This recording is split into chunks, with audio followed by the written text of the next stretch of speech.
Mày đây là mày lại ca đó rồi. Bọc về nha, bọc về ok ai mong muốn cái làm chụp nghe chụp ra chụp vài qua cái làm mong vô từ dưới mấy vậy cầm thì chuối hả cầm thì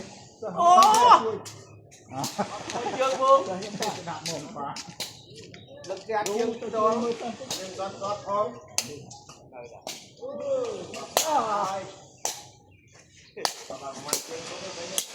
mui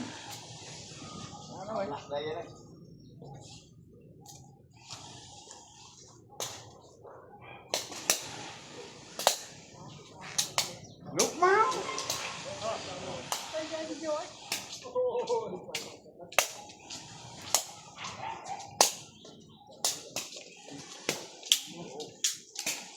camera mất quay mất camera mà mất không khơi camera ba luôn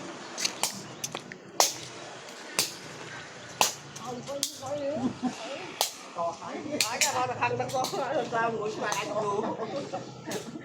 tao quay đâu nữa Rồi anh cô. cái mồi bông trống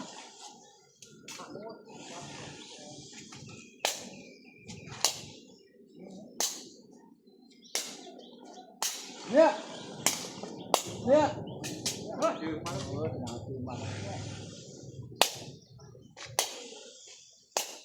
Đây. Đây. Đặt ra. Đây.